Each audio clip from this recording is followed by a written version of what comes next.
বেপাত্তা পার্থ সাংসদের নামে পোস্টার পড়লো। নৈহাটি জুড়ে পার্থ ভৌমিকের নামে গদ্দার পোস্টার।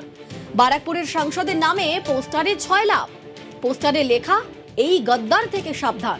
আমার সঙ্গে এই মুহূর্তে অরুণ রয়েছেন প্রতিনিধি। অরুণ, পার্থ ভৌমিককে কি সত্যি এলাকায় দেখা যাচ্ছে না? এই পোস্টার কারা দিল? দেখো, শুধু একটা দুটো পোস্টার নয়, পুরো নৈহাটি জুড়ে কিন্তু পোস্টার পড়েছে। ছোট ব্যানার নয়, বড় বড় ব্যানারে ফ্লেক্সে এই পোস্টার গুলো পড়েছে। সেখানে লেখা আছে পার্থ ভৌমিক গদ্দার। সুতরাং এই ঘটনায় কিন্তু এলাকায় একটা চাঞ্চল্য ছড়িয়েছে। এতদিন পর কেন পার্থ ভৌমিকের বিরুদ্ধে এই ধরনের পোস্টার করলো, এই নিয়ে কিন্তু তৃণমূলের যিনি জেলা সভাপতি রয়েছেন তার সঙ্গে আমরা যোগাযোগ করেছিলাম।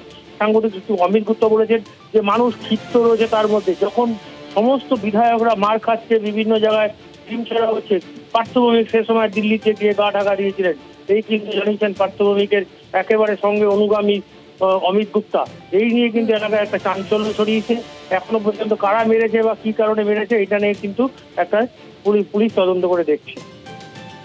বেশ, এটা তো শুরু হয়েছিল তৃণমূল কংগ্রেসের যখন সরকার ছিল তখন থেকে এই কালচারটা আনা হয়েছে এখানে। যে কালচারটা আনা হলো সেই কালচারটাকে আজকে লুকিয়ে আবার করা হচ্ছে। আগেও লুকিয়ে পোস্টার পড়তো, এখনো লুকিয়ে পোস্টার পড়ছে। তো নিশ্চয়ই যারা এই পোস্টারটা করেছে তাদেরকে আমি বলবো সামনে এসে বলাটা উচিত। যে গদ্দারিটা করেছে তাহলে কিসের গদ্দারি করেছে তাদের সামনে এসে বলাটা উচিত। যারাই এই পোস্টারটা করেছে আমি তাদের জন্য বলছি, সাধারণ মানুষ নাগরিক বৃন্দ কোনো না কোনো লোক তো করেছে পোস্টারটা, তো লুকিয়ে কেন করছে? এটা তৃণমূল ক্যারেক্টার।